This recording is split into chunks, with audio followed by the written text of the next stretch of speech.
pantalla. Un abrazo para todos. Bienvenido, Alvarito. Adelante, por favor. Bueno, muchas gracias a todos, de verdad, gracias por esta oportunidad, porque aquí el que sale ministrado también soy yo. Cada vez que comparto el tema financiero y todo lo que el Señor me ha dado a mí, también me enriquezco de todos los comentarios, preguntas que ustedes hacen. Y ha sido una bendición muy grande porque esta es la forma como Dios también me ha usado a mí para llevar su palabra. Les pido oración a ustedes porque estoy escribiendo un libro justamente de todo esto y hay algunas cosas que el Señor me ha estado dirigiendo y les pido que sigan orando por mí en este sentido para poder sacar este libro que es justamente Finanzas para Personas de a pie. Tengo diferentes nombres, pero bueno, ahí el Señor me irá concretando cada vez más su visión en todo este manejo. Y bueno, como les comentaba Walter, pues empezamos toda esta serie de, digamos, como de enseñanzas y de sí, digamos, de exhibir todo lo que el Señor nos está mostrando a través de su palabra y la forma como nosotros podemos mejorar la administración de nuestro dinero. Básicamente es eso. Entonces empezamos nosotros con el tema de la deuda, que es lo que más ahorita, digamos, en el mundo y aquí en Colombia nos está presionando y más en este tiempo. Después vamos a hablar de ahorro e inversión. Y sí, ayer, por ejemplo, se cayeron las bolsas y tengo que leer bien qué es lo que pasó ayer. No pude, no toqué absolutamente nada porque está de celebración, pero, pero es algo que hay que estar pendiente, especialmente porque lo que hablaba Robertico la vez pasada es justamente el tema de las acciones, eso se llama renta variable y ese es de mucho cuidado. Y la renta fija es precisamente lo que es una tasa de interés que le prometen a uno y esa siempre va a ser fija. Yo me inclino mucho por ese lado desde el punto de vista de los que no conocen más allá de las finanzas.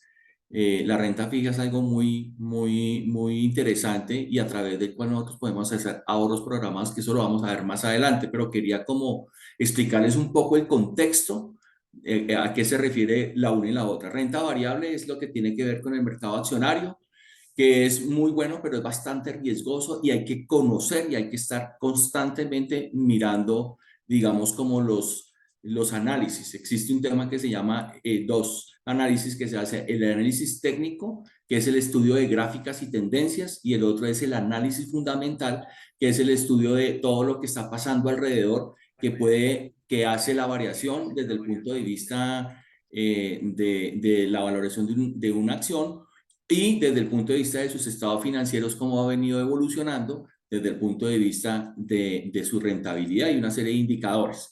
Entonces, lo que no conocemos es mejor uno no meterse. No digo que no se meta uno y que de pronto uno no investiga, no, pero sí hay que tener cuidado con eso. Hago como ese pequeño preámbulo, pero cuando lo veamos inversión, ahorro e inversión, lo vamos a ampliar un poco más. Pero vamos a seguir ahorita con el tema de la deuda. Entonces, yo sí voy a compartir mi pantalla. Yo sí tenía establecido empezar con el video. Entonces vamos a ponerlo de nuevo para que quede en nuestras mentes. Espérate que voy a poner aquí share exactamente. Vamos a compartir el sonido.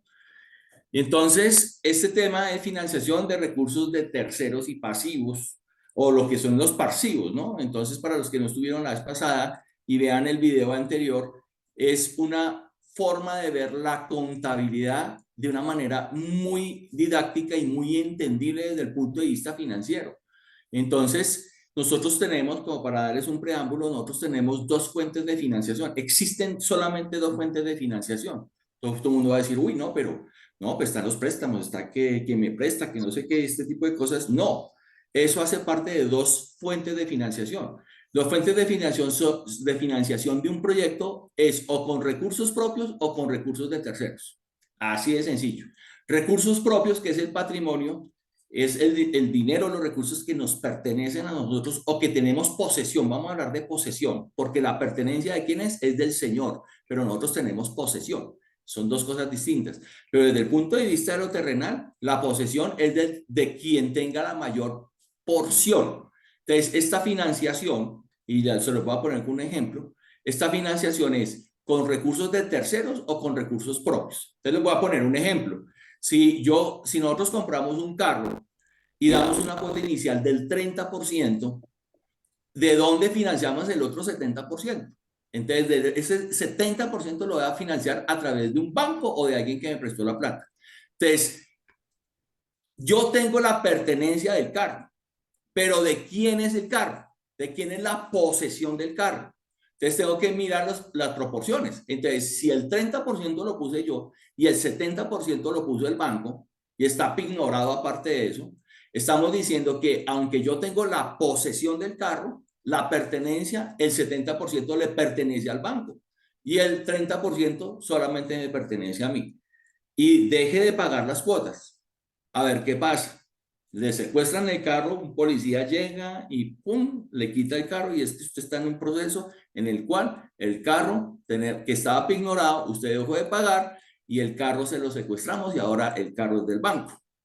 Entonces, lo mismo pasa con una casa, ¿sí? Entonces, eso es lo que tenemos que tener en cuenta desde el punto de vista espiritual y de lo que es el principio del Señor. Nosotros somos administradores de las cosas, la pertenencia es del Señor y nosotros tenemos la posesión de los bienes y la administración de eso. Entonces, para que lo tengamos en cuenta.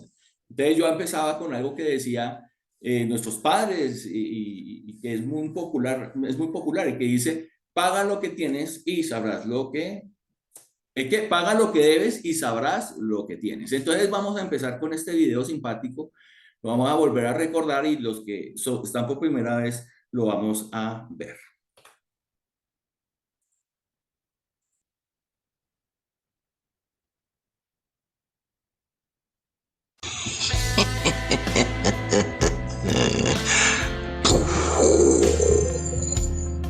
Hola, soy la deuda.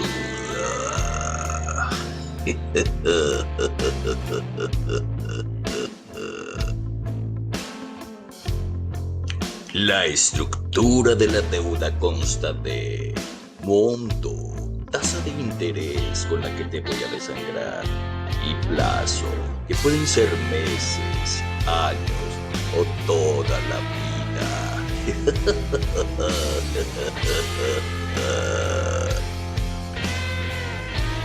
Por ejemplo, tomemos un monto de 12 millones a una tasa del 15% efectivo anual y plazo 12 meses. Lo primero es calcular la tasa mensual. Segundo, calcular el factor de pago. Tercero, calcular la cuota o pago, que es el resultado de multiplicar 12 millones por el factor de pago, para un total de pago de 1.077.672.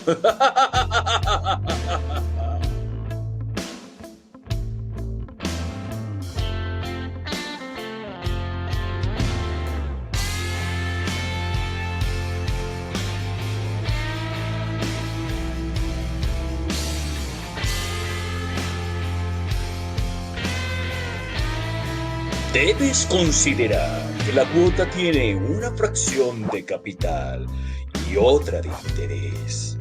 Así, en este ejemplo, el interés son 140.400 y el capital 937.272 para una cuota de 1.077.672.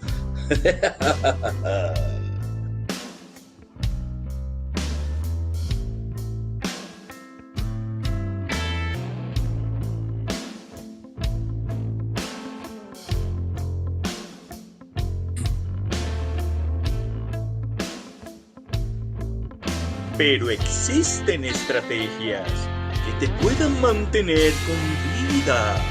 Incluso pueda yo morir.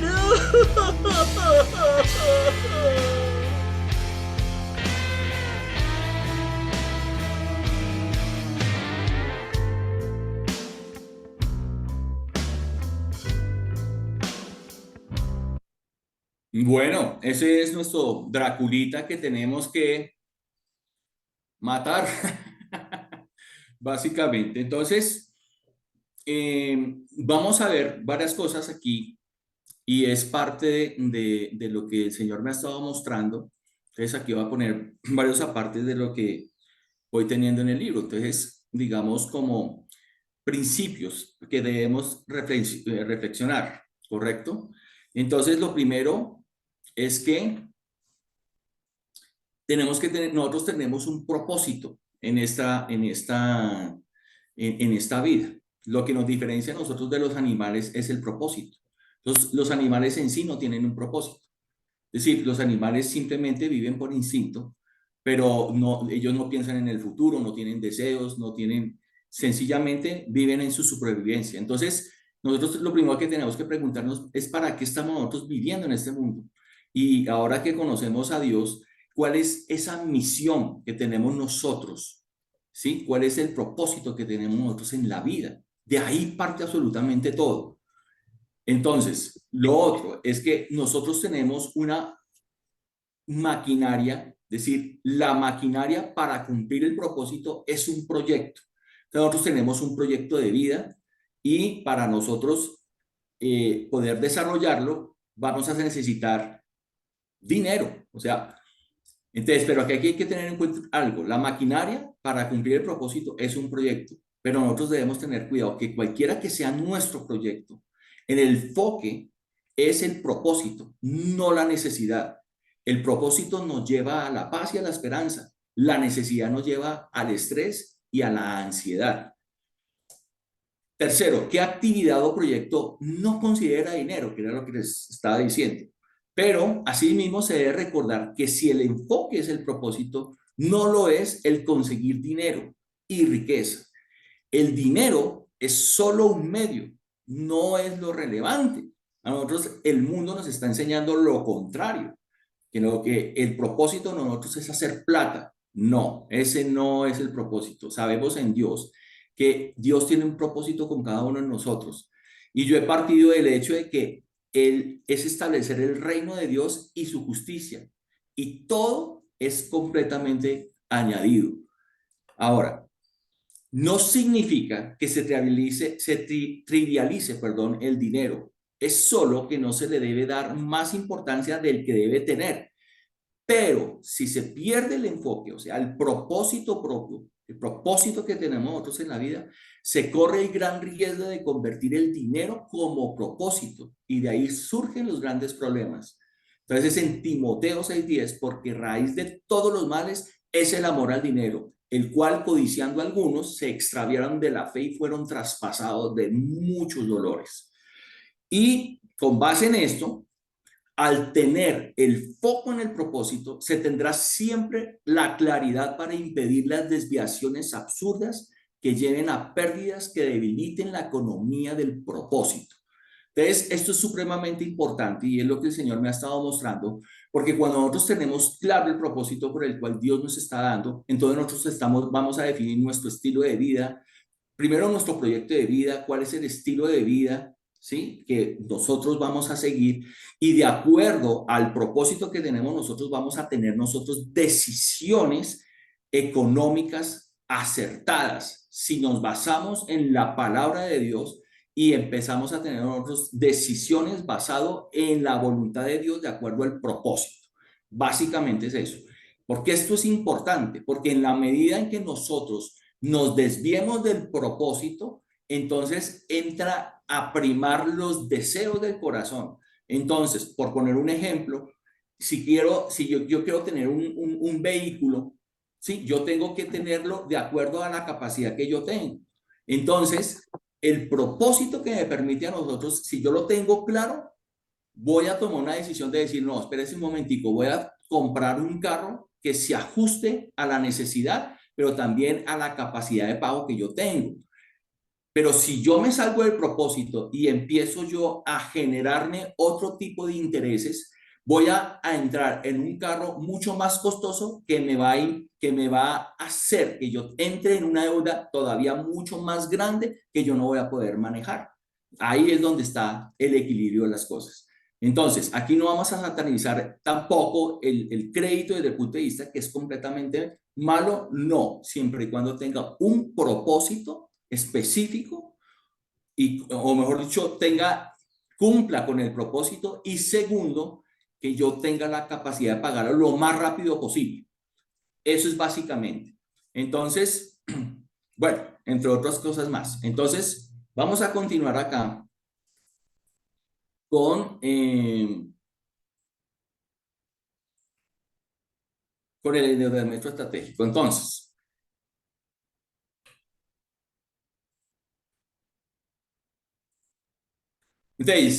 aquí recordando, entonces, todo crédito es para activos de infraestructura potenciales de generar caja. Entonces, les decía que es básicamente, si yo voy a comprar, digamos, un carro o algún activo, pues ese en el momento en que si yo lo puedo vender, me va a generar a mí una caja. Básicamente es que todo lo que nosotros podamos tener, digamos, en un activo, si lo vendo, me va a generar a mí caja.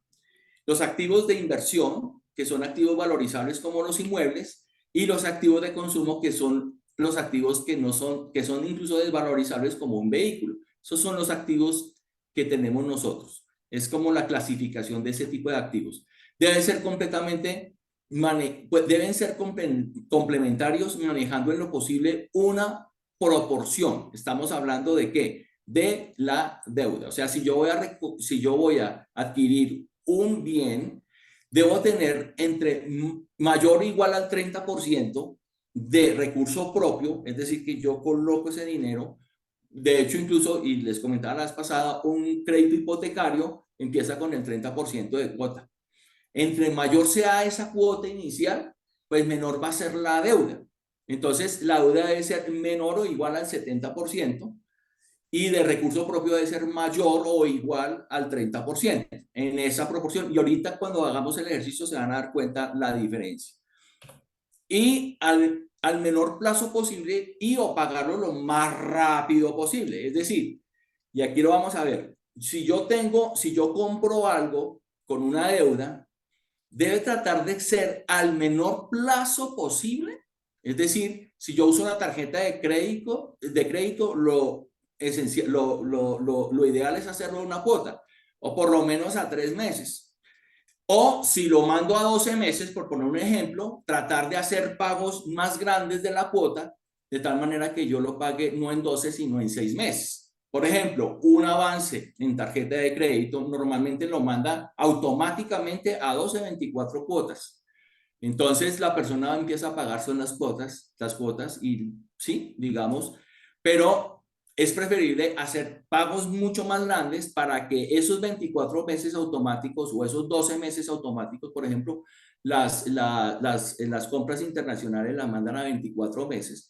Entonces uno lo va haciendo con pagos mucho más grandes para pagarlo lo más rápido posible. Y el endeudamiento productivo para generación complementaria de ingresos, ¿sí? Entonces, si yo tengo un emprendimiento y tengo un computador o una impresora y necesito una impresora mucho más grande, que sea mucho más eficiente, pero es mucho más costosa de lo que yo de pronto tal vez puedo pagar en este momento, yo podría sacar un crédito, pero porque sé que esa impresora me va a producir a mí o sea, tiene mayor productividad y me va a permitir a mí generar más ingresos para poderla pagar. Eso es otro punto de vista que es importante tener en cuenta. Y lo quinto, que jamás nos endeudamos por gastos intangibles, o sea, un paseo, un viaje, un regalo, ¿sí? Eso hay que pagarlo de una vez, dinero en efectivo. Y si lo mandamos a una cuota, yo les decía la vez pasada que al mandarlo a una cuota tenemos que tener en cuenta que todo lo que mandemos a una cuota vamos a hacer la reserva para pagar a una cuota, porque a veces lo podemos mandar toda una cuota y ahí lo dice excelente, pero cuando nos llegue la factura el próximo mes, nos llega por 3 millones de pesos y no tenemos la capacidad de pagar los 3 millones de pesos. Entonces ahí quedamos pues bloqueados y sobreendeudados para ese mes. tenemos que sacrificar otras cosas que son importantes para pagar esa cuota de cemento. Hay que tener mucho cuidado con eso. Y excepto en servicios que puedan representar que pueda incrementar, perdón, los ingresos. Por ejemplo, una maestría, un posgrado, una certificación. A veces puede pasar que para yo poder ascender o me ofrecen a mí ascenso si yo hago una certificación. Y la certificación de pronto yo no tengo el dinero para pagar esa certificación. Entonces, de pronto ahí sí podría apalancarme un poco para yo poder hacer esa certificación, pero sé que me van a ascender o tengo la seguridad que me van a ascender con esa certificación, me aumenta el sueldo, entonces con eso yo podría pagar ese crédito lo más rápido posible. Entonces ya vamos a ver unas estrategias respecto a eso. Entonces,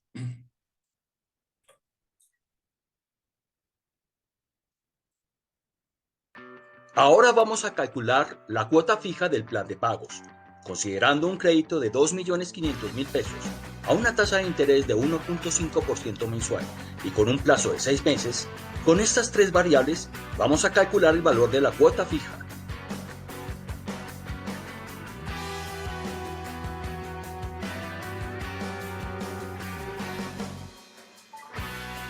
Es así que al utilizar el siguiente cociente, nos da como resultado el valor de la cuota fija de 438.810. listo. Voy a dejarlo acá porque esta es una fórmula muy interesante. Hasta aquí, ¿cómo vamos? ¿Preguntas o comentarios? Adelante, familia. ¿Alguna pregunta? ¿Un comentario? El otro comentario, Alvarito, es que en lugar de endeudarse por intangibles, lo que normalmente hacemos de una manera sabia es que si un intangible como un viaje que nos va a costar el tiquete 3 millones de pesos, lo pagamos durante un año o 6 meses anticipado, de manera que cuando llegue el viaje, el tiquete está absolutamente pago. Es otra manera en que la gente lo maneja, ¿no? Solo ese comentario para tenerlo en cuenta, ¿no? Fabito, Excelente. Fabito y Guitar, ¿algún comentario, alguna pregunta? Una pregunta, Alvarito, para confirmar algo que dijiste en la reunión anterior. Ujú. Cuando, cuando tú tienes una tarjeta de crédito y haces una compra a un mes, que es lo que sugieres que se debe hacer, utilizar tarjetas de crédito solo para hacer compras a un mes. Pero dijiste algo, quiero confirmarlo, pero si tú tienes una deuda en esa tarjeta de crédito, esa compra que se hace un mes, dijiste algo y es como que queda con los intereses con que venía los créditos anteriores. No sé si entendí mal o bien, o si me puedes, si entiendes mi pregunta, Alvarito. Sí, te la comprendo perfectamente y voy a aclararte el concepto y gracias. Gracias por eso. Mira, yo les decía la vez pasada, o sea, todo en la tarjeta de crédito, todas las compras que se hagan a un mes no tienen intereses, ¿correcto? Depende de las tarjetas de crédito, pero la mayoría no tienen interés. Ahora, ¿qué es lo que sucede? Lo que sucede es que si yo mando las cuotas, las compras a un mes, no tienen interés. Pero resulta que hay una compra que preciso la diferí a 2, 3 meses, esas sí tienen interés, ¿correcto? ¿Qué es lo que pasa? Que cuando una de las compras está diferida a más plazos, a más meses, las compras que se hicieron a un mes le activa el interés. ¿Sí? Entonces, vas a pagar a una cuota, pero te va a calcular interés. Solo por el hecho de que tienes compras que están a diferentes meses. Entonces, por eso es importante tener en cuenta que si yo mando a una sola cuota, todas estén enviadas a una sola cuota, ¿correcto? ¿Para qué? Para que ahí sí no me calcule el interés, no me calcule interés. ¿Sí se me hice entender, Fabito? Exactamente. Entonces, esas son digamos, como las cosas que hay que tener en cuenta y a veces las trampas que hay con la tarjeta de crédito. La tarjeta de crédito, o sea, la tarjeta de crédito es muy buena en el sentido en que, por ejemplo, si yo viajo internacionalmente, es importante tener una tarjeta de crédito.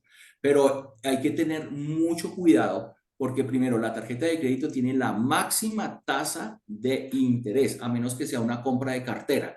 Pero en las compras normales tienen la máxima tasa de usura, que es la que establece la Superintendencia Financiera. Entonces, esa compra se va a la mayor tasa, ¿correcto? Y aparte de eso, es un crédito que es rotativo. Entonces, ¿cuál es el problema? El problema es que si yo le pierdo el control a la tarjeta de crédito, cuando yo pago una cuota, me libera ese cupo. Y si yo vuelvo a hacer una compra sobre ese cupo liberado, lo que estoy generando es una bola de nieve que termina yo con una deuda así de grande y con una cuota así de gigante. Entonces, eso es lo que tenemos que tener cuidado. Entonces, tiene muchas ventajas, obviamente. Las compras de cartera, hablaba la vez pasada, es importante. Es una buena estrategia porque yo puedo manejar financieramente mi flujo de caja un poco con la tarjeta de crédito, pero aparte de eso, puedo mejorar la tasa de interés. Porque normalmente las compras de cartera le dan unas tasas preferenciales. Entonces, si yo tengo una deuda con una tasa de interés más alta, con la venta de la cartera, la puedo bajarle el costo financiero. ¿Cuál es la estrategia ahí? Importantísimo. Es que, por ejemplo, yo tengo una cuota, voy a poner un ejemplo, de 24 meses, ¿sí? De 24 meses. Y de las 24 cuotas, los 24 meses, yo ya he pagado, es decir, me quedan 15 meses, por poner un ejemplo. Entonces, si yo vendo la cartera, lo ideal es que esa cartera que estoy vendiendo, la tasa de interés sea más bajita. Y cuando le diga el asesor, ¿a cuántos meses? No lo lleve otra vez a 24 meses. Dígale que a 15 meses, a lo que iba. ¿Para qué? Para que baje el coste financiero y siga con los 15 meses. ¿Sí me hago entender? Pues que muchas veces lo que hace uno, y obviamente dependiendo del flujo de caja, es uno volverlo a mandar a 24 meses. No es que sea malo, pero depende de la situación. ¿Por qué? Por el flujo de caja. Eso lo vamos a ver un poco más cuando veamos algo de presupuesto. Bueno, listo. El guitar. Buenos días. Adicionalmente a la cuota fija, los bancos cobran una cuota de seguro. ¿Cómo se ve reflejado en esa cuota fija ese seguro?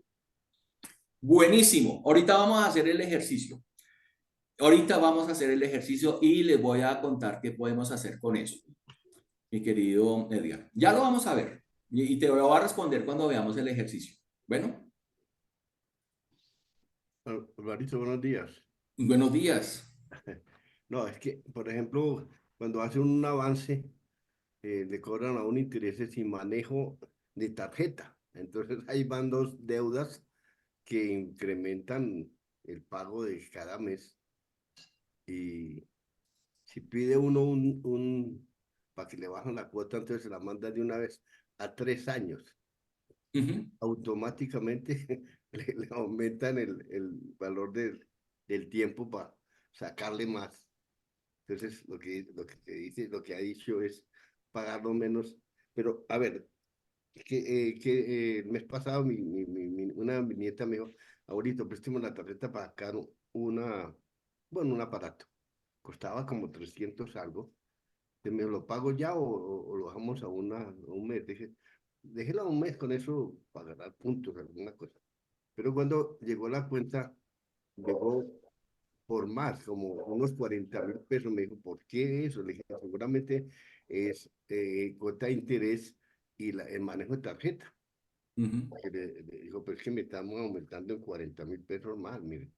Y le dije, mi amor, ahí sí yo no sé cómo es la cuota, pero me acaba de decir que no hay intereses a un mes y ustedes cobraron el interés. Entonces ahí no sé qué pasó. Claro, exactamente. Excelente pregunta y situación. Por eso hay que tener en cuenta porque no todas las tarjetas de crédito tienen la misma política. Entonces, siempre decimos o generalizamos de que todas las compras van a un solo mes. Depende del tipo de banco. Ahora, la mayoría de los bancos, y era lo que yo les decía, si tenían de pronto más deuda, más compras, algunas compras que estuvieran diferidas, mi querido Arnulfo. Anteriores compras estaban referidas a ver, fue un préstamo que hizo un hermano y se me lo pidió a 3 meses. Le dije, no, hágalo a un año y usted mira a ver por qué me iba a dar Exactamente. una plata en X. Y me dijo, no, no, no pídala a 3 meses. Dije, no, déjela a un año, que de pronto Exacto. vaya y ustedes quedan de... Y Exactamente. cuando vio que ya no podía, porque dijo, no, no alcanzo, ¿por qué no me ayuda para que bajemos las cuotas? Lo más Ujú. mínimo que pueda bajar. Entonces yo lo hice pues me dieron la cuota para que bajara bastante, pero Claro. la mandaron a 33 meses. Entonces le dije, mire, esto llegó a 33. Entonces usted mire a ver cómo Exactamente. va a pagar ya, mira a ver cómo si le sale la plata, paga de una vez todo para que no cobre intereses. Ujú. Sin embargo, me cobraron un poco de intereses. Exactamente. Entonces, mira, ahí pasó lo que les estaba diciendo. Ella hizo la compra, la hizo a un mes, pero como había otras compras que sí están diferidas a diferentes meses, cogió la de un mes y le cobró interés. Sí, eso era lo que les estaba diciendo. Ahí no tenía yo deuda en el banco, no tenía ninguna compra de nada, estaba limpiecito. Entonces le dije, no, Ok. dale. Ujú. Sobre esa tarjeta de crédito. Sí, pero ya no Exactamente. tenía deuda, pero ya no tenía yo de esa Exactamente. tarjeta. Entonces, exactamente. Por eso toca identificar muy bien el banco, porque no todos tienen la misma política. Por eso les decía, no podemos generalizar que todas las compras a un solo mes estén cobrando intereses. Por ejemplo, en mi banco sí pasa eso, que les comentaba. O sea, las compras a un mes no me cobran interés, pero si todas están a un mes. Pero en el momento en que yo saque una, así sea a 2 meses, inmediatamente me va a activar el interés de las que compré a una sola cuota. Entonces, por eso toca saber muy bien. Y lo de las cuotas de manejo, esa parte es importante, porque ese es un costo también financiero que se le está cargando. Entonces, lo ideal es poder uno negociar, no sé cómo sea en México, pero aquí sí podemos negociar a veces la tarjeta de la compra la exoneración de las cuotas de manejo. Ahora, hay que tener en cuenta ahí varias cosas, porque si tiene mucha deuda, normalmente el banco, ellos son aviones, porque ellos dicen, este tiene una deuda bien grande, ellos no va a poder cancelar esta tarjeta de crédito, entonces le va a cobrar la cuota de manejo. ¿Por qué? Porque le dicen, si no, yo le voy a seguir cobrando la cuota de manejo. Ah, bueno, listo, entonces yo cancelo esa tarjeta. Uno amenaza cancelando la tarjeta. Bueno, sí, señor, con mucho gusto, pero tiene que pagar toda la tarjeta de crédito. Y si tú tienes una deuda de 30 millones de pesos y no la puedes pagar, pues te toca aguantarte ahí la cuota de manejo y todo eso. ¿Sí? Mientras que si uno tiene el control de la tarjeta de crédito, ¿sí? Uno puede decir, ah, no, listo, yo cancelo todo y me voy. Ahí sí le dice, no, no, no, no, pero venga, señor Martínez, ni más faltaba, yo le exonero la cuota de manejo durante un año. Entonces, esas son las cosas que hay que tener en cuenta con la tarjeta de crédito. Bueno, entonces, eh, sin más preámbulo, vamos a hacer un ejercicio, pero les voy a dejar este versículo para que lo tengamos en cuenta, que es Juan 3:16. El rico se enseñorea del pobre y el que toma prestado es siervo del que le presta. Entonces, eso es bien importante porque en la medida en que nosotros tengamos un sobreendeudamiento, pues vamos a estar enseñoreados por parte de los bancos. Entonces, ahí es donde tenemos que tener mucho cuidado. Listo, entonces vamos a entrar a ver una estrategia de deuda acá. ¿Listo? Entonces, quiero hablar, vamos a hacerlo desde un punto de vista de un crédito hipotecario en pesos. ¿Ves? Aquí, este es un crédito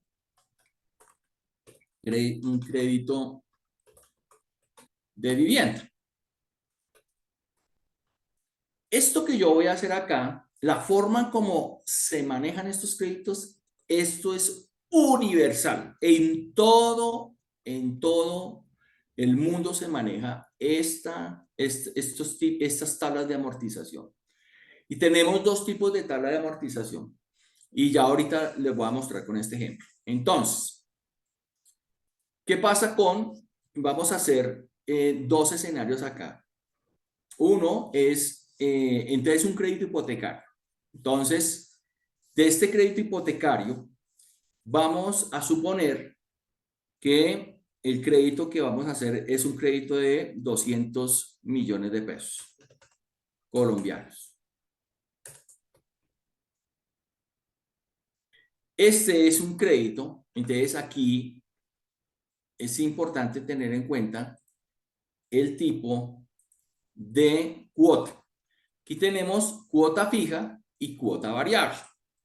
Entonces, la cuota fija, lo voy a hacer sobre este ejercicio, la diferencia. Entonces, vamos a hacer, vamos a hallar la cuota fija. Esta es una cuota fija en pesos.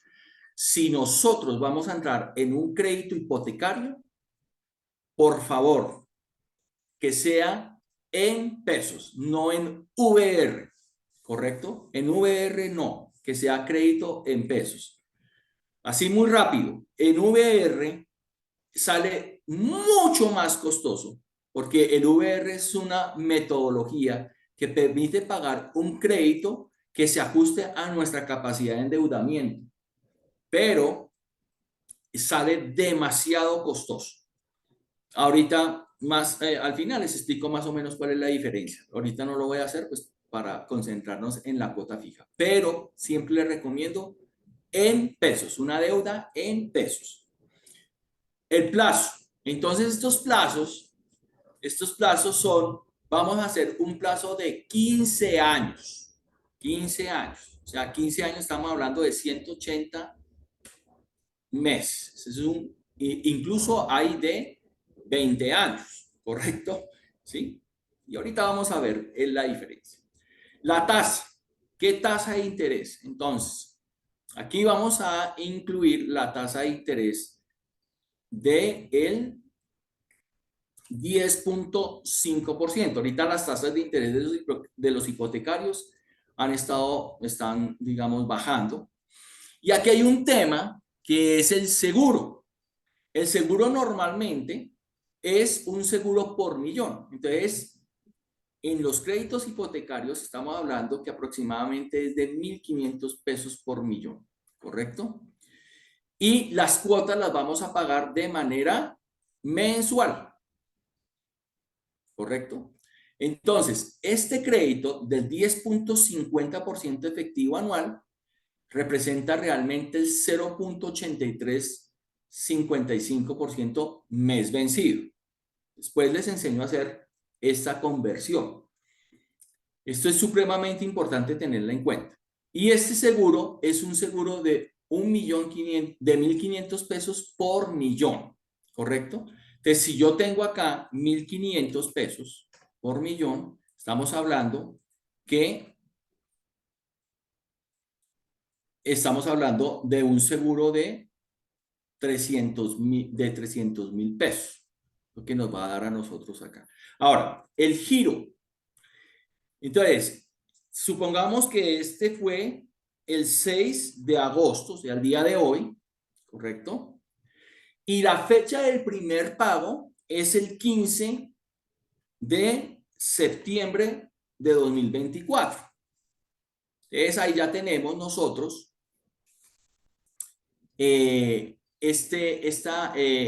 digamos ya todos los parámetros.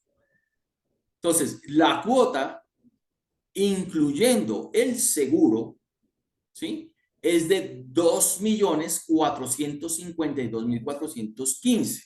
Ahí te estoy respondiendo la pregunta que me hacías de el seguro.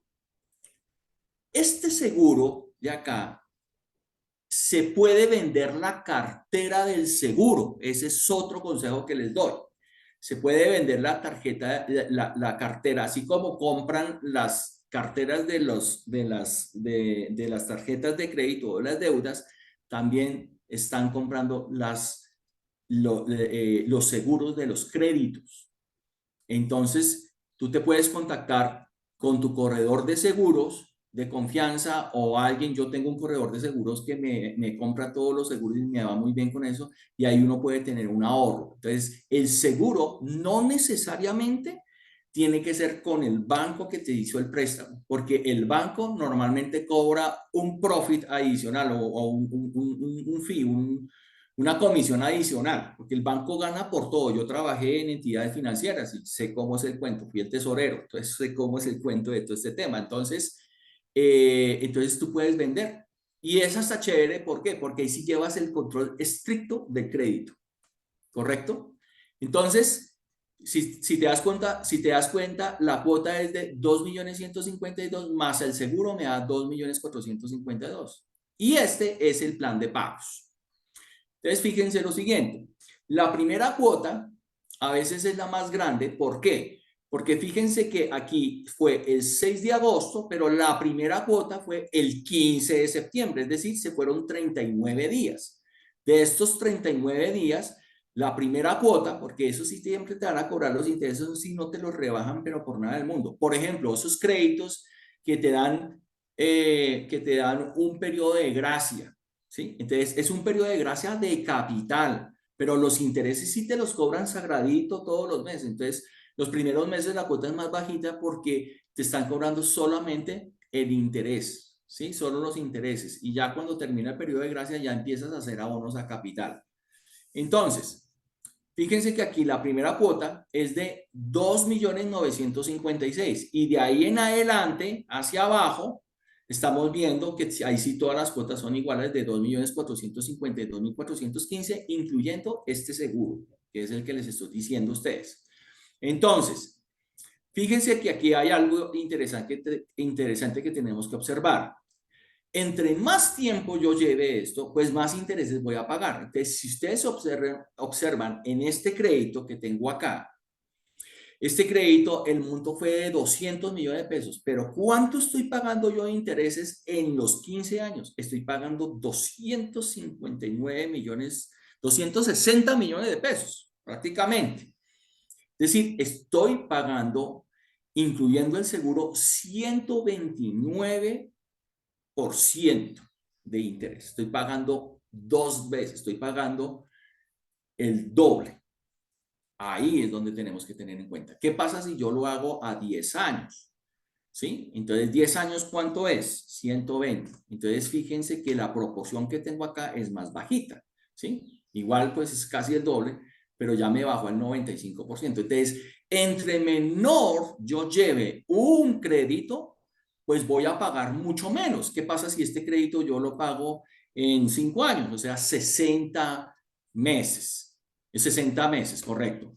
Entonces, fíjense que aquí la cuota ya, los intereses son del 63%. Y tú dices, no, listo, perfecto, hagámoslo a 60 meses. Pero tengo aquí un tema y es que ya la cuota es de 4.551.000 pesos. Entonces, ahí es donde yo tengo que mirar cuál es mi flujo de caja, mi capacidad de pago. Y esa capacidad de pago es lo que me determine cuánta cuota yo puedo pagar.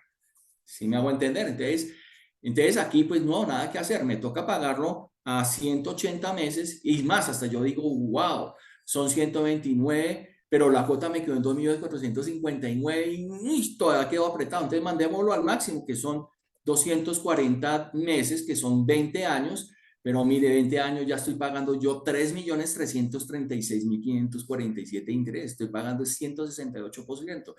Pero bueno, la cuota ya me bajó a mí a 2.200.000. Entonces, ¿sí ve? Esas son las simulaciones que tenemos que hacer de acuerdo a nuestra capacidad de pago.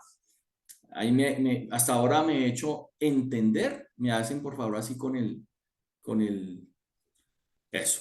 Muy bien. Entonces, ahora, tengo una forma de mirar cuál es mi capacidad de pago. Se le tiene. Esa fórmula es incluso hasta sencilla, son fórmulas que usted puede hacer con su calculadora, la del celular, sí, esa misma que vos tenés ahí en el celular. Entonces, ¿cómo funciona? Funciona de la siguiente manera. ¿Cuál es mi capacidad de pago? Entonces, ¿cuál es mi ingreso neto? Entonces, cuando yo hablo de ingreso neto, que después cuando hablemos algo de presupuesto, el ingreso neto es todo lo que me entra en el banco después de todos los descuentos que hemos tenido nosotros por seguridad social y todo eso. Es decir, si a mí me pagan 5 millones de pesos de sueldo, pero me hacen unos descuentos y me entran 4.500.000, son los 4.500.000. De los 4.500.000 yo tengo que determinar cuál es deuda que yo puedo soportar después de haber hecho todo mi presupuesto. Entonces, en mi presupuesto tengo mis ingresos, mis gastos y todo eso. Y yo digo, no, yo puedo pagar más o menos una cuota. Voy a volver otra vez aquí a los 180 meses, los 15 años. Yo tengo, más o menos voy a pagar una cuota de, yo puedo pagar una cuota de, no sé, de 1.800.000 pesos, por poner un ejemplo. Entonces yo voy a destinar 1.000.000, entonces mi ingreso, perdón, vamos a hacer lo siguiente, mi ingreso es de 4.500.000, 1, 2, 3, pero de esos 4.500.000, yo puedo destinar solamente el 20% para pagar una cuota. ¿Se acuerdan que yo les había dicho la vez pasada y recordándoles? A mí no me gusta hablar de porcentajes. Yo no hablo mucho de porcentajes. Hay muchos que hablan de porcentajes. Hay que tener en cuenta tanto para esto y esto, eso es un parámetro. Pero cada economía es muy distinta. Entonces, cada uno puede determinar, pues va a determinar el porcentaje de acuerdo a su capacidad de ahorro y de endeudamiento y su estilo de vida. Pero digamos que si hablamos de unos porcentajes de distribución del 100% de nuestra economía, si destinamos el 70% para el pago de nuestra calidad de vida o nuestro estilo de vida, yo debo destinar, entonces puedo destinar al menos, o sea, puedo destinar un 20% o menos para pagar una deuda y destinar un 10% o más para un ahorro programado. Entonces, es preferible reducir, si yo reduzco mis gastos, destinar más para un ahorro que para una cuota. Pero más o menos, eso cada uno lo puede estar determinando. Pero más o menos estamos hablando de un 70 estilo de vida, 20% máximo para un crédito, o sea, para el pago de una cuota, y un 10% mínimo, ¿sí? Para ahorrar. Pero esos porcentajes, vuelvo y les digo, depende de la economía de cada uno de esos. Pero el mensaje es ahorremos más y endeudémonos menos. Básicamente es eso. Y controlar el gasto. Que gastemos, que el gasto no sea más de lo que nosotros ganamos. Porque cuando nosotros, y yo les mostraba a ustedes el flujo del efectivo, que está en el video anterior para los que nos visitan por primera vez hoy, es importante porque ese flujo del efectivo puede llegar a determinar que estamos gastando más de lo que debemos. Entonces, ese déficit, ¿cómo lo vamos a cubrir? Pues con deuda. Entonces, ahí es donde empieza a generarse el sobreendeudamiento. Entonces, por ejemplo, de estos 4.500.000 pesos, si yo tengo que el 20% que yo voy a destinar para la deuda es, o sea, es el 20%, es decir, puedo pagar una cuota de 900.000 pesos, significa que el nivel de endeudamiento de un crédito de 180 a 180 meses, es decir, 15 años, con esta tasa fija del 10.50, me puedo endeudar solo por 73 millones de pesos. Y fíjate que aquí yo tengo 200 millones de pesos. ¿Sí me hago entender? Entonces apuntemos más bien a un apartamento, ¿sí? Si estamos hablando, digamos, de un bien inmueble que sea de 73. Entonces, si yo lo pongo acá, si ustedes se van a dar cuenta que aquí ya mi deuda ya es de 900.000 pesos. ¿Sí se dan cuenta? 900.000 pesos. Ahí sí ya estoy ajustado a mi capacidad económica. Porque de los 4.500.000 pesos, yo estoy dejando en este flujo de caja 3.600.000 pesos para el cubrimiento de mis otros gastos. Entonces, este es supremamente importante. Es muy importante este factor, poder medir mi capacidad de endeudamiento. Ahorita les voy a enseñar esa formulita, se las voy a regalar. ¿Sabe de dónde sale? Sale del video, de este videíto de acá. Esta es la fórmula de cuota fija. Para medir mi capacidad de endeudamiento es simplemente invertir este cociente. Es decir, lo que está aquí en el numerador lo mandas aquí al denominador. Y lo que está aquí como denominador lo mandas aquí arriba como numerador. Esa es la forma. Entonces, ¿qué pasa? Que aquí la cuota fija, aquí estos 2.500.000 pesos, cuando inviertes este cociente de acá, en vez de 2.500.000 pesos, le vas a poner, son los 438.810 y te va a decir 2.500.000 pesos. Ahorita hacemos el ejercicio, pero básicamente es eso. Entonces, aquí es donde nosotros tenemos que medir primero nuestra capacidad de endeudamiento, ¿correcto? Voy a revertir acá mi ejemplo. Acá, ¿listo? ¿Hasta ahí todo bien? ¿Me hacen así, por favor? Bueno, hablen, por favor, muchachos o niñas. La tablita sirve para todo tipo de simulacro. Me imagino que ustedes están pensando que Alvarito me haga el simulacro del carro que estoy pagando, o de la casa, o de mi capacidad de endeudamiento. No hemos entrado a inversión ni ahorro programado. Entonces, preguntas, comentarios, lo que ustedes quieran añadir, todo es respetable, todo se tiene en cuenta. Jesús David, Sí, buenos días para todos. Excelente el curso, muy bueno. Todo parte precisamente, veo yo, de la razón que uno tenga, del raciocinio, la capacidad de entendimiento.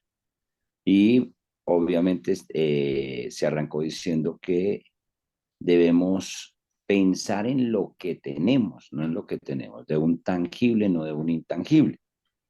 Entonces, creo que ahí es donde está el secreto. Muchos resultan endeudados es precisamente porque sí quieren el apartamento de los 1.000 millones de pesos, pero su capacidad de pago es de 150. Ahí es donde, ese es el secreto, pienso yo, que es pensar uno en lo que tiene y en su capacidad de pago, más en lo que quiere, en lo que desea. Se puede llegar a lo que se desea, pero por pasos.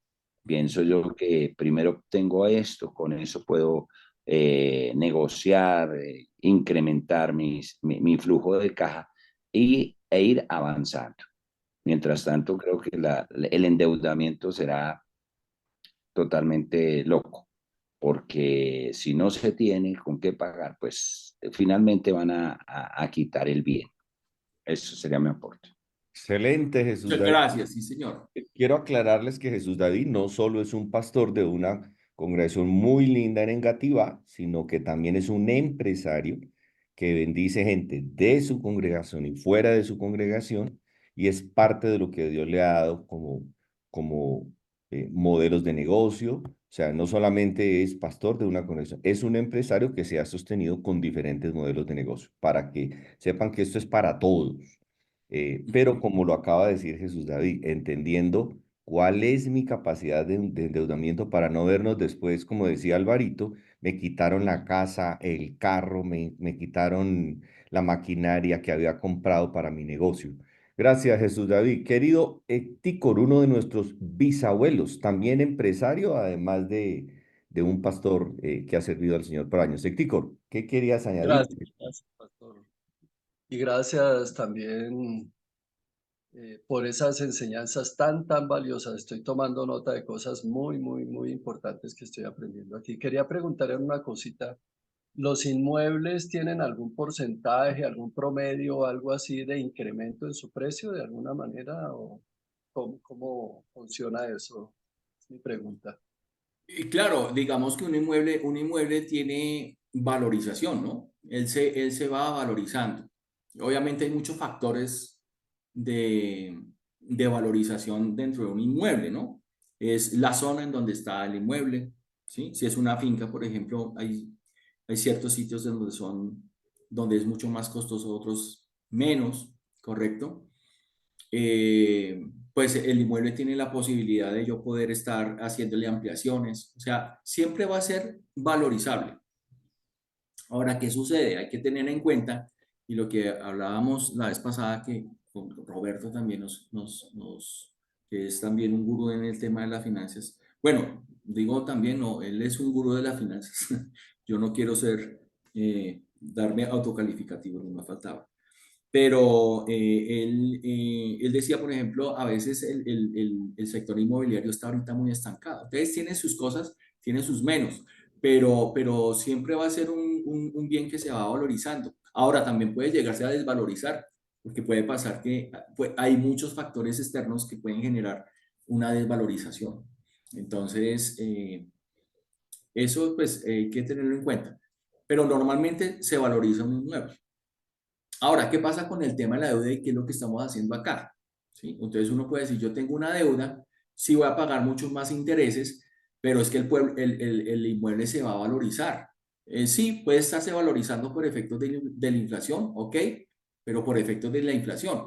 Pero también se puede valorizar porque preciso van a construir unas, voy a poner un ejemplo cualquiera, una superautopista aquí, todo ese tipo de, y eso va a valorizar el predio. Ah, buenísimo. O también se puede estar desvalorizando porque pusieron una fábrica de, no sé, de una curtimbre en donde está afectando completamente toda, hay una contaminación auditiva y aparte de eso hay una contaminación también y eso está en un pleito tremendo y ahí desvalorizó el inmueble. Entonces, son cosas que se deben tener en cuenta dentro de esos factores. Bueno, listo. Entonces, continuemos. No sé si te respondí bien, mi querido Héctor. Sí, señor, muchas gracias porque hay factores para tener en cuenta en caso de que uno vaya a comprar un inmueble o algo. Muchas gracias. Exactamente, correcto, sí. Hay sitios, por ejemplo, La Vega es un sitio de mucha valorización.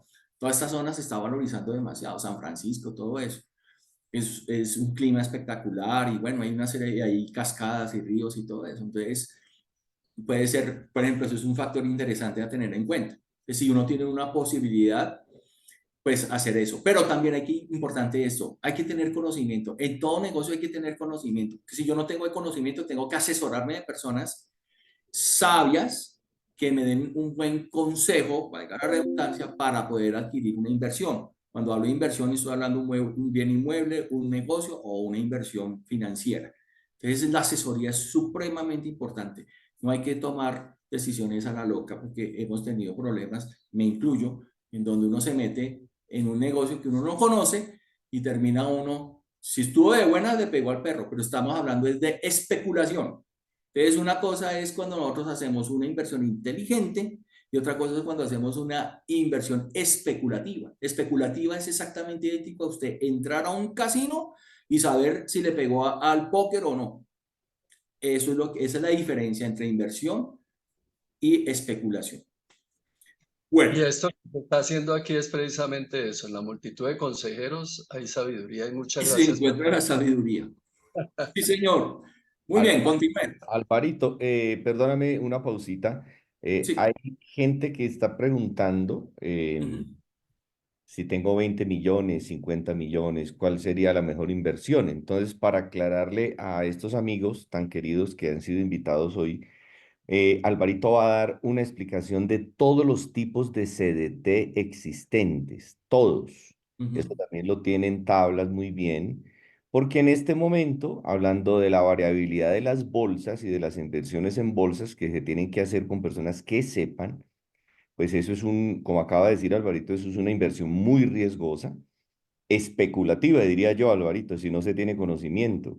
Gente que ha quedado en la ruina porque le han ofrecido negocio con criptomonedas, le han dicho ahorren dólares y después ahorraron 3 años y nunca le respondieron por los dólares.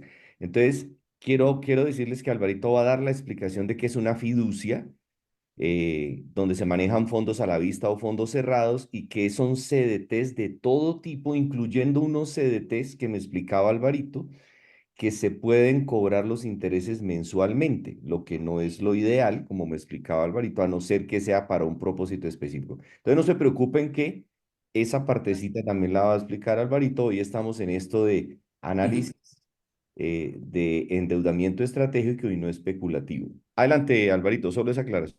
Perfecto, gracias. Y gracias por esto. Entonces, mi querida Adriana, te espero el próximo jueves, el próximo martes, que estamos hablando de estas sesiones, y te voy a explicar esto a ti y a todos. Porque hoy estamos hablando solamente del tema de endeudamiento, es que no nos alcanzaría el tiempo. Entonces, básicamente es eso. Entonces, vamos a dejar este bien clarito. Y el otro martes vamos a hablar ya del tema de inversión y ahorro, ¿correcto? Listo. Entonces, continúo acá. Entonces, vamos a volver a este. Entonces, aquí tengo los 180 meses que son los 15 años, 200 millones de pesos y eso es de 259. Ay, por Dios. Entonces, ¿qué hago? ¿Qué hago? ¿Qué hago? ¿Qué hago? Es importante saber eso. Entonces, aquí vamos a empezar a hablar de la estrategia de este crédito. ¿sí? La estrategia. Vamos a entrar a hacer esta estrategia. Pero antes de entrar a esta estrategia, es importante que analicemos algo. La pregunta del millón es, ¿qué es mejor, vivir en arriendo o comprar un predio? Entonces, voy a responderlo financieramente. Financieramente. Lo vamos a ver desde este punto de vista. Vuelve a hacer la pregunta para que quede. Eso es una pregunta importantísima, Alvarito, por favor. Exactamente. Entonces, aquí me voy a anticipar a la pregunta que muchos de pronto pueden tener. Y si no, entonces la hago yo. ¿Qué es mejor? Comprar, vamos a hablar de un apartamento, estamos hablando acá, de una vivienda. ¿Qué es mejor? ¿Comprar la vivienda o vivir en arriendo? Entonces lo vamos a responder de una manera financiera y con este mismo simulador que tenemos acá. Entonces fíjense lo siguiente. Resulta que si ustedes se dan cuenta, aquí en el Drácula, en el video del Drácula, veíamos que cuando yo pago una cuota, voy a mirar solamente el tema de la cuota, acá, y yo pago una fracción de interés y otra de capital, más el seguro, ¿correcto? Entonces, esto lo vamos a responder de la manera financiera. Entonces, si ustedes se dan cuenta, aquí en el interés estoy pagando mucho más interés. Digamos, voy a dejar aquí la cuota exacta como para que veamos bien el ejercicio. Aquí solamente les quería mirar cuál es, que normalmente la primera cuota es más alta, pero es por el efecto de los intereses adicionales, pero voy a dejar aquí la cuota exacta. Es decir, los mismos 2.452.000. Entonces, si ustedes se dan cuenta acá, ¿por qué es importante primero que sea en pesos, entre otras cosas? Y aquí viene, voy a responder, quiero que observemos estas dos cosas al mismo tiempo. Entonces, mire que de intereses estoy pagando 1.671.031 pesos. Y de abono a capital solo estoy pagando 481.000 pesos de intereses. ¿Qué es lo que pasa? Entonces, por eso es importante que sea siempre en pesos. Porque aunque la fracción es mucho más pequeña de lo que yo estoy pagando en abono a capital, por lo menos estoy haciendo abonos a capital. Entonces, después de yo haber pagado esta primera cuota, entonces, fíjense que ya tengo el saldo del crédito, al menos ya está en 199.518.000, lo que no pasa con VR. ¿Qué pasa con el VR? Así se lo explico muy rapidito. Que la cuota no es de 2.152.000, sino que en VR puede ser, así por poner un ejemplo, de 1.900.000 pesos. Claro, estoy pagando menos cuota, pero ¿qué es lo que sucede? Que la cuota que estoy pagando de 1.900.000 pesos me alcanza para cubrir el interés, pero no me alcanza para cubrir el capital. Es decir, voy a quedar en déficit de capital. Entonces, ese déficit de capital lo que hace el sistema de VR es que me lo suma al capital que yo debo. Por eso es que en un VR, cuando tú estás pagando y has pagado un año y tú dices, ¿cuál es el saldo que tengo de mi deuda? Entonces te van a decir, no, usted nos debe en estos momentos, si usted quiere pagar el crédito hoy, usted nos debe 250 millones de pesos. ¿Cómo? Pero si yo pagué durante todo un año cuotas. Sí, pero es que el sistema VR, el sistema le prestó a usted para usted poder tener su capacidad de pago y no pagar 2.152.000, sino 1.900.000 pesos. Entonces, pues, esa platica, ese déficit, pues usted no lo tiene que pagar. Por eso es que yo le he venido acumulando lo que usted no nos ha podido pagar, ¿sí? Por ajustarnos nosotros a su capacidad de pago. Así es que funciona el VR. Entonces, no sé si me hice entender, pero por eso es que siempre es más alto en el VR. Entonces, bueno, cierro ese paréntesis y voy a continuar aquí con esto. Entonces, ¿qué es lo que sucede? Sucede lo siguiente, es que en este caso, yo estoy pagando 1.671.000 pesos de intereses. Es decir, ese dinero, digamos que se perdió. ¿Sí? O sea, digamos, lo gasté. Hablemoslo más bien en ese sentido.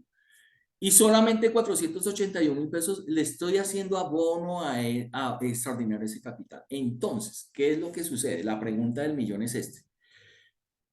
Hay que hacerse varias preguntas. La cuota que yo estoy pagando en un arrendamiento, si es mayor o sea, de un predio similar al que estoy comprando, ojo, ¿no? De un crédito similar al que estoy comprando. Entonces, digamos que yo estoy comprando un apartamento en estrato 3, ¿correcto? Entonces yo digo, no, es que el valor del arrendamiento me vale 4 millones de pesos. Sí, pero es que estamos hablando de un apartamento o de un predio en estrato 5 o 6. No, hagámoslo equiparable con el estrato en el cual estamos haciendo el crédito hipotecario. Entonces, si la cuota que yo estoy pagando es menor a un arrendamiento del estrato, entonces me conviene hacerlo. Pero si es menor, sí, o sea, perdón, sí, si el arriendo es menor a la cuota, pues de pronto sí vale la pena, pero si es mayor, ahí es donde hay que pensarlo. Voy a ponerles el ejemplo, es decir, este es un apartamento, digamos, en estrato 3, y en estrato 3, una cuota, ¿qué? Un arrendamiento más o menos está entre 1.500.000 y 1.700.000 pesos, por poner un ejemplo.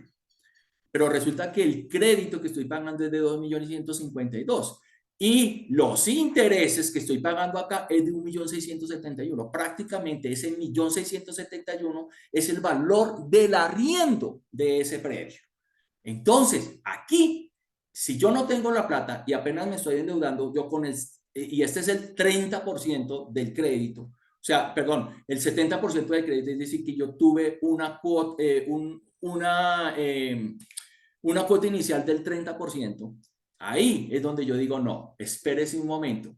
Yo prefiero seguir viviendo en arriendo que me va a costar 1.600.000 pesos y estos 481, en vez de dárselo al banco como un abono así de chiquitico de capital, más bien prefiero meterlo en un ahorro programado que me genere a mí un capital que me vaya creciendo y más bien me espero un poquitico y empiezo a crecer un ahorro en el cual me permita no solamente dar el 30%, sino tal vez un 40% y quizás un 50% de cuota inicial, ¿correcto?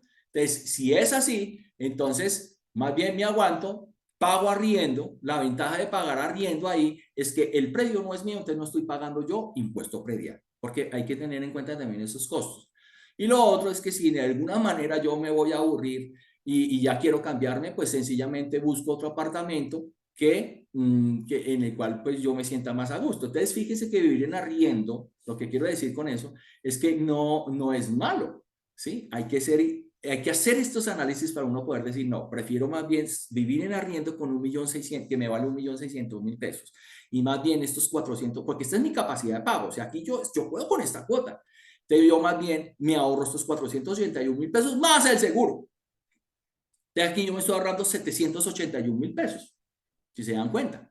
Entonces, ahí es donde tenemos que tener en cuenta ese tipo de análisis. ¿Ve? Entonces, no sé si me hice entender ahí en ese sentido, me hacen así.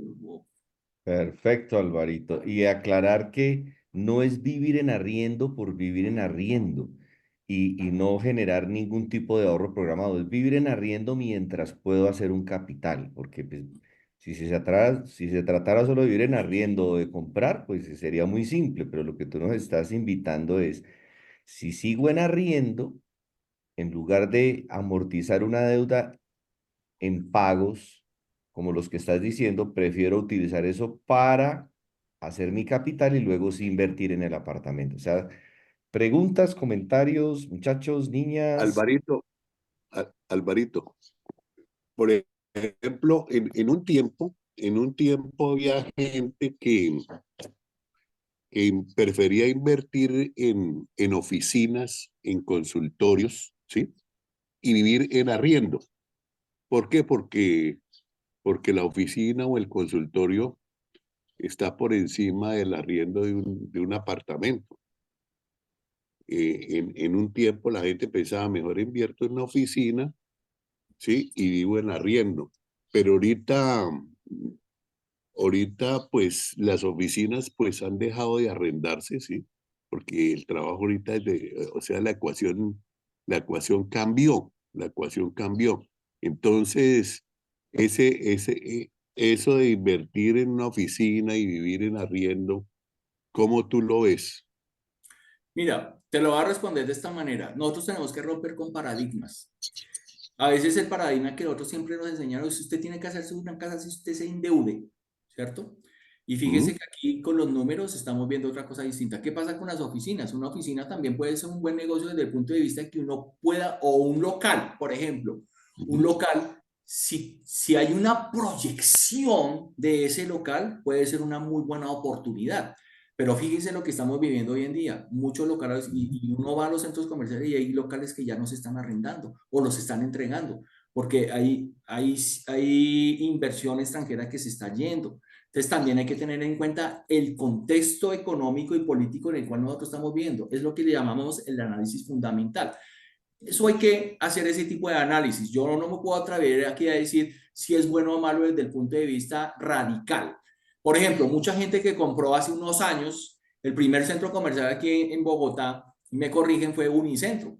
Entonces, Unicentro, la gente que compró los locales de Unicentro, hicieron un excelente negocio porque los compraban muy baratos y Unicentro se pegó una valorizada tremenda y terminaron siendo, pero costando 3, 5 veces, hasta 10 veces más. Pero puede llegar una época como tal vez la que estamos viviendo, en donde ya se empieza a contraer la economía, se llama contracción de la economía, en donde la gente empieza a entregar los predios y esos predios y esos locales que se valorizaron están pagando un furgo de impuesto predial y se están convirtiendo en un gasto. Y prácticamente a veces, para poder por lo menos que se dinamice y recibir algo, entonces los empiezo a arrendar a un precio mucho más bajo. Entonces, esa dinámica hay que tener en cuenta. Ahora, muchos grandes empresarios, incluso que tienen, o sea, que tienen unos capitales muy grandes, muchos viven en arriendo, porque saben que pueden coger esa plata en arriendo, pueden pagar un arriendo de una casa. ¿Cuánto puede pagar de arriendo? No, no puedo pagar 15 millones de pesos de arriendo porque tengo un ingreso grandísimo, tengo una empresa muy exitosa y toda esa vaina. Pues yo pago en arriendo los 15 millones de pesos, vivo espectacular en un predio de 15 millones de pesos. Pues imagínate, puede ser una casa quinta tremenda, pero no paga impuesto predial. ¿Sí? No tiene los costos inherentes del predio. Entonces, más bien toda esa plata lo que hace es que la invierten en su negocio y todo ese tipo de cosas. Entonces, fíjense que el tema del arriendo a veces puede ser una buena estrategia. Ahora bien, no significa que no compremos nuestro predio, no, claro, yo puedo comprar mi apartamento, puedo comprar, y no digo que esté mal, lo contrario, está bien, por supuesto, pero hay que hacer este análisis para poder medir en qué momento lo compro y cómo me apalanco con un crédito. Entonces, vamos a ver la estrategia de este crédito. ¿Correcto? Para Bueno, avanzar. Alvarito, pero de todas maneras, hay que tener en cuenta que a la larga uno paga un arriendo, porque a la larga el predio resulta siendo al final del Estado, porque tú estás pagando un impuesto predial, tú lo estás pagando, ¿cierto? Y al final el Estado tiene una propiedad sobre el inmueble que tú tengas por el impuesto. Entonces, Sí, eso también hay que contabilizarlo. claro, eso es lo que llamamos nosotros los costos inherentes. Hoy, y también, o también se llaman los costos ocultos, porque uno a veces solamente mira el costo financiero y este tipo de cosas, pero hay otros costos como son los seguros, como son los impuestos que yo voy a llegar a pagar, las valorizaciones que puedo llegar a pagar, todo eso hay que tener en cuenta, incluso desde el punto de vista del impuesto de renta, porque el impuesto de renta también, dependiendo del tipo de predio, ya empezamos a pagar también impuesto de renta o todo ese tipo de cosas. Entonces, esos costos ocultos dentro de la inversión, yo tengo que tenerlos en cuenta. Entonces, ahí es donde yo llego a, o sea, de hacer estos análisis económicos que estamos haciendo acá, es lo que nos permite hacer las decisiones inteligentes. Entonces, ya ahorita les voy a dar la pregunta, o esa sesión de preguntas. Voy a continuar acá, mis estimados, para entrar a la estrategia de la deuda y al final hacemos, resuelvo las preguntas. ¿Les parece? Lo vamos a hacer de esa manera, para que avancemos acá y al final respondo a las preguntas. Entonces, por favor, los que tienen las preguntas, anótenlas para que no se les olvide. A mí a veces me pasa eso, entonces yo las anoto y al final ya hacemos en la conclusión con las preguntas. Entonces, voy a continuar acá. Entonces, aquí ya tenemos acá, este es un crédito de 180 meses, 200 millones de pesos. Aquí estamos pagando 129 millones de pesos. Entonces, ¿qué vamos a hacer? Vamos a diseñarle una estrategia para pagar este crédito y se van a dar cuenta el impacto tan tremendo que tenemos en esta estrategia. Entonces, nos vamos a ir acá. vamos a coger estos parámetros y los vamos a copiar y me voy acá a estrategia de crédito. Entonces, esta estrategia de crédito la vamos a colocar acá. Entonces, vamos a colocar este crédito acá. Entonces, aquí ya lo colocamos, ¿correcto? Y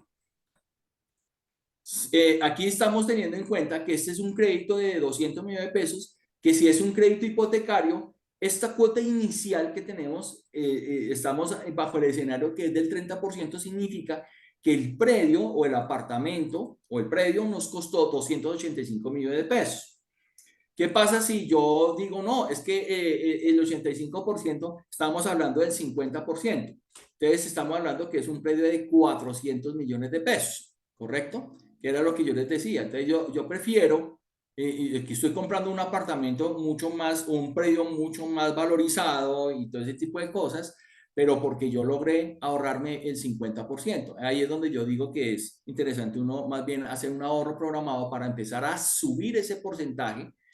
Y, o lo contrario, si yo mantengo este de 285 millones de pesos, pero yo ya tengo 100 millones de pesos, entonces ya estoy con una cuota inicial no del 30%, sino del 40%, del 50%. Entonces ahí el esfuerzo económico o el esfuerzo en el endeudamiento es mucho más bajito. Entonces, vamos a hacerlo, vamos a continuar acá. Aquí estamos hablando que este es de, bueno, entonces vamos a empezar a hacer el ejercicio. Entonces, fíjense en lo siguiente, aquí tengo este crédito que es de 200 millones de pesos. Estoy pagando, este es a 180 meses. Aquí exactamente, Aquí yo estoy pagando a 15 años, estoy pagando 187.434.780 en intereses. Aquí estamos hablando solo de los intereses. Aquí no estamos teniendo en cuenta todavía el seguro. Entonces, quiero hacer el análisis solo con los intereses para verlo mucho más transparente. O sea, dentro del análisis que estamos haciendo acá. Entonces, ¿qué pasa si yo empiezo a hacer, voy a borrar acá, y ahorita les voy a mostrar esto.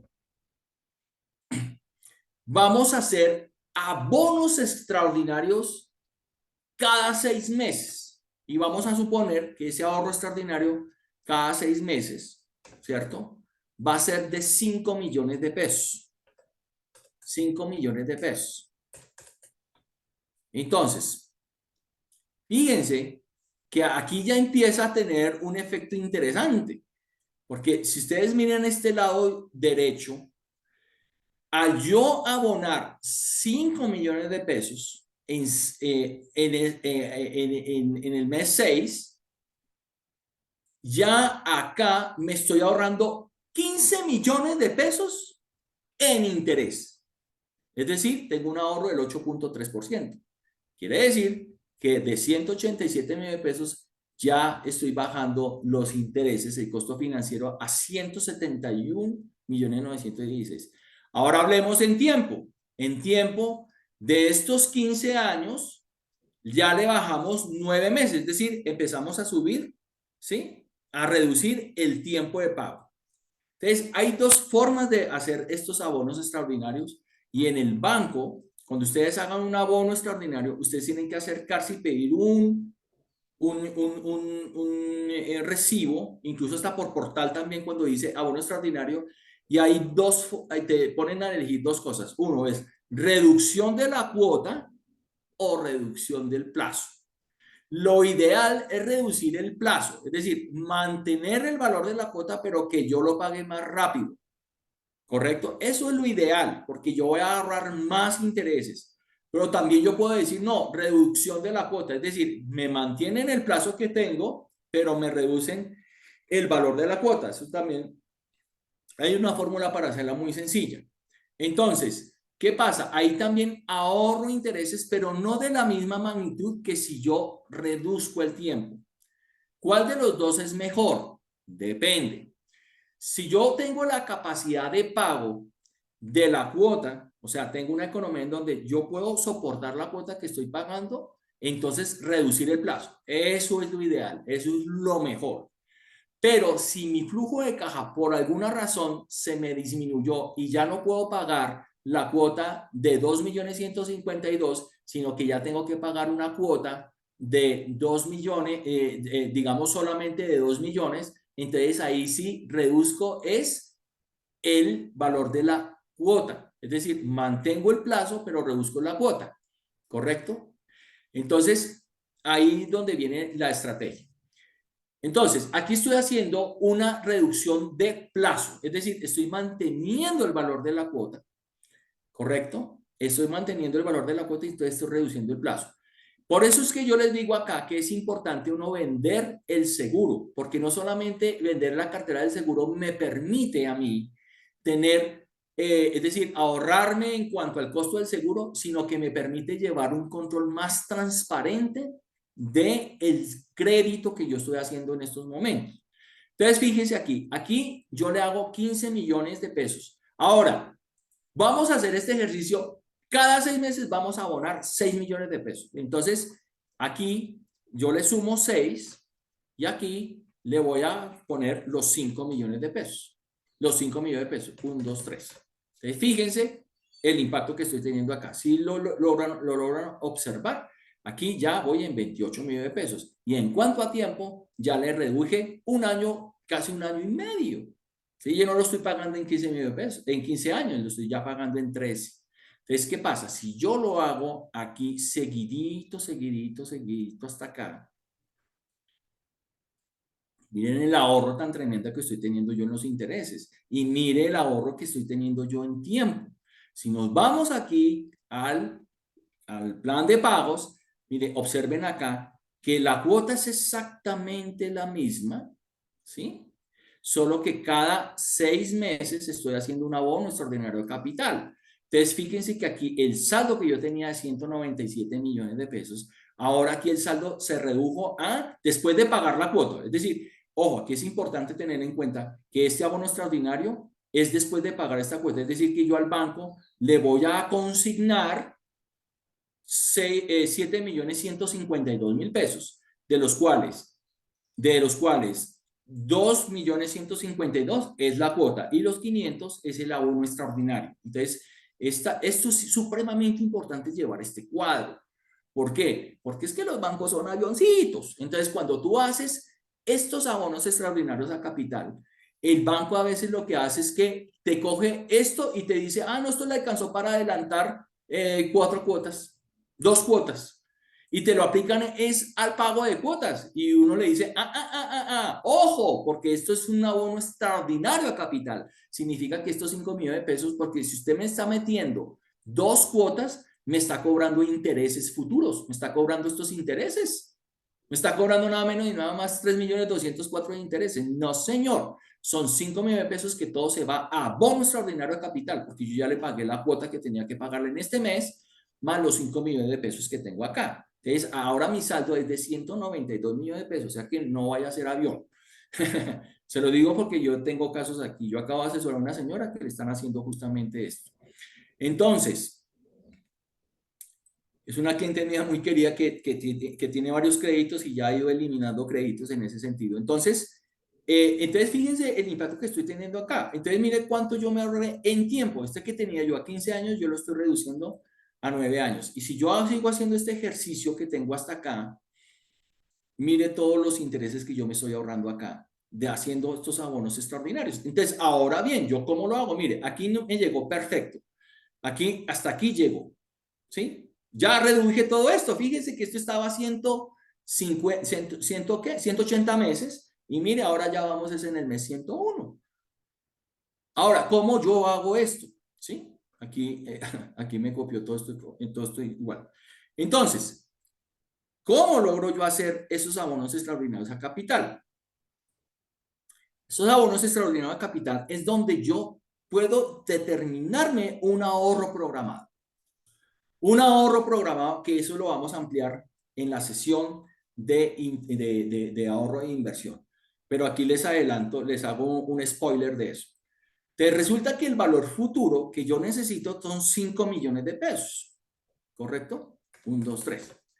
La tasa promedio de esa inversión, más o menos, la vamos a calcular de una manera conservadora en una inversión que me rente un 9.5%. Ahorita están rentando más o menos entre el 9.5%, el 10%, dependiendo el producto financiero. No se lo voy a decir aquí para dejarles la inquietud para la próxima. El término de cuánto es, en cuánto tengo que tenerlo, cada 6 meses, ¿sí o no? Entonces yo le pongo aquí 6 meses. Y aquí le tengo que tener en cuenta algo que se llama la retención en la fuente, importantísimo. ¿Por qué? Porque cada vez que tú hagas un retiro, te van a hacer un descuento de retención en la fuente.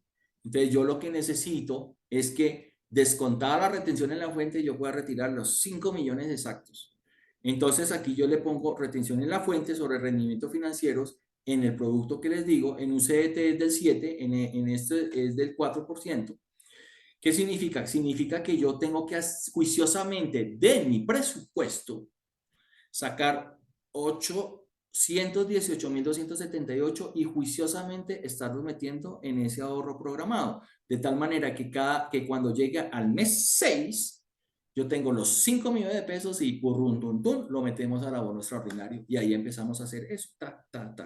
Aquí hay algo bien interesante, importante, que si yo hago estos 5 millones de pesos constantes, ojo, fíjese que en el primer año, ¿cuánto pagué? Pagué 10 millones. En el segundo año, ¿cierto? O sea, del mes 18 al mes 24, ¿correcto? Pagué otros 10 millones de pesos. Están constantes. Hay un tema que se llama el tema de la inflación. ¿Qué significa esto? Aquí la ventaja que tenemos acá es que cada vez que yo pague 5 millones de pesos o estos 10 millones de pesos, cada vez el esfuerzo económico es menor. ¿Por qué? Porque el ingreso, ¿sí?, va aumentando de acuerdo al IPC. Y en la medida que yo voy aumentando el ingreso de acuerdo al IPC, esos 10 millones de pesos, el esfuerzo económico es menor, si se dan cuenta. Entonces, fíjense que es factible hacerlo así. Ahora, ¿qué pasa si yo le voy haciendo un ajuste por inflación también a este abono extraordinario? ¿Qué significa? Que cada vez que va aumentando el año, le voy a ajustar por inflación. La capacidad de pago va a ser la misma, porque por efecto de la inflación, lo que hace la inflación es esa corrección de la capacidad de pago constante. Entonces, fíjense que si yo le meto acá, voy a meterle acá, a lo voy a multiplicar por 1 más, y digamos que la inflación que tenemos es del 7.5%, yo le voy a poner el 7.5%. ¿Qué pasa si la inflación se reduce? ¿Correcto? Igual le dejo el 7.5% para hacerlo más conservador. ¿Correcto? Entonces, de esa manera, yo podría decir que cada año le estoy haciendo ese ajuste por inflación. Fíjense en el esfuerzo. Aquí uno dice, uy, no, pero aquí me aumentó a 8.295.000, pero ojo, aquí estamos hablando ya del mes, del séptimo año. O sea, en 7 años, estos 8.292.000 son los mismos 5 millones de pesos hoy en capacidad de pago. Entonces, fíjense que yo no he aumentado nada, simplemente estoy corrigiendo digamos, el abono extraordinario por efectos de la inflación. Y mire el ahorro que estoy teniendo acá. Estoy pagando este predio en 7 años. ¿Ve? Entonces, ¿qué significa eso? En esa gran conclusión, que yo puedo irme a un crédito de 180, ¿sí? Porque estoy acomodando mi capacidad de pago, porque esto es lo que yo puedo pagar, máximo de 2 millones, en el caso de 2.152.000. Recuerde que vendemos el seguro. Ojo, el seguro pues igual lo estamos pagando, pero ¿qué pasa? Que yo lo estoy pagando aparte, ¿sí? Ese seguro lo estoy pagando. Claro, hace parte del costo financiero importante, pero llevando el control del crédito nomás, me estoy fijando acá. Ahora, muchas veces lo que uno puede decir es, yo pago el seguro de una vez de un año y lo pago. ¿Qué pasa si yo pago el crédito antes de haber pagado yo? Es decir, yo lo llevé a un año, un crédito, pero el crédito lo pagué a 6 meses. Yo le digo al seguro que me devuelva los 6 meses restantes, porque yo ya no los utilicé y te los devuelve. Entonces, fíjense, por eso es importante que el seguro uno lo pueda vender. Pero volviendo aquí a este tema, entonces fíjense aquí lo hice aquí dice, esta es la capacidad de pago. ¿Te acuerdas? Teníamos aquí 4.500.000. 4.500.000, 1, 2, 3. Este es un análisis, ¿qué? 4.500.000, 1, 2, 3. Entonces, fíjese que aquí, en este flujo de caja, de estos 4.500.000, el 45% se fue digamos, me quedó disponible después de pagar esta cuota, y 8.18 es el ahorro extraordinario. El flujo de caja disponible que tengo acá es de 1.229.000, estaría yo apretado. Pero bueno, cierro ese paréntesis, pero digamos, cierro este paréntesis, después hacemos este análisis. Pero fíjense esto, volviendo al crédito, enfoquémonos en el crédito. Entonces, fíjese esta estrategia que yo le voy metiendo acá, de tal manera que estoy pagando el crédito lo más rápido posible. Ya aquí de 15 años ya lo estoy pagando en 7 años, me ahorré 89 meses de tiempo, y en intereses, en costo financiero, estaba pagando 187, ahora estoy pagando 90 millones de pesos. Claro, es un burgo de plata, pero ¿cuánto me ahorré? 96 millones de pesos con la estrategia. Entonces, ¿cuándo hay que empezar a hacer abonos extraordinarios? Esa es la otra pregunta que de pronto me puedo estar anticipando a alguna de las de ustedes. Entre más temprano yo haga, o sea, los abonos extraordinarios siempre en cualquier momento sirven, pero entre más temprano yo haga el abono extraordinario a capital, mucho mejor. ¿Por qué? Porque si ustedes se dan cuenta, la proporción de los intereses, como les mostré a ustedes, es mayor al principio. Fíjense que aquí 1.600.000 en intereses y 481 solamente. Voy a borrar un momentico acá, ahorita menos mal la tecla más importante del Excel es el control Z, que ahorita la podemos devolver. Si ustedes se dan cuenta acá, esta es la proporción es mucho mayor. ¿Hasta dónde va esta proporción? Veámoslo. Esta proporción, veámosla aquí. Es, ¿Qué vas a hacer, hijo? vámonos hasta donde sea casi igual, ¿sí? Mire que aquí ya está, donde está ya casi igual, estamos hablando, este es capital, ¿dónde está casi igual? Aquí, aquí, acá, acá, acá, acá. Ah, por acá está casi igual, ¿sí? Por acá está casi igual, ¿correcto? Cuando digo casi igual, ¿sí? Estamos hablando entre intereses y capital. Cuando se nivela, ¿sí? Está igual que yo estoy pagando lo mismo en intereses, pero también estoy abonando lo mismo en capital. Fíjense en dónde. De este crédito. De este crédito está, yo lo había puesto por acá. Mira, está acá. En el mes, ¿en qué año? Está en el mes 94. Este es el año 7. ¿Sí? Creo que es el 7, ¿cierto? Ese es el año 7. Hasta el año 7 estoy pagando, estoy nivelando lo que pago en intereses versus lo que estoy abonando a capital. ¿Sí? Fíjense aquí en el año, veamos el año a 5 años, a 6 años, 72, 6 años, 72. En 72 todavía estoy pagando solamente en capital 869 y en intereses 1.283.000. ¿Qué pasa si yo vivo en arriendo? Voy a poner ese ejemplo. Durante 7 años, durante estos 7 años, lo que he logrado yo ahorrar, mire, a eso es que yo me refiero, mis queridos. Fíjense que este valorcito, mire todo lo que he podido estar ahorrando, 47 millones de pesos. Entonces yo prefiero estar ahorrando en interés.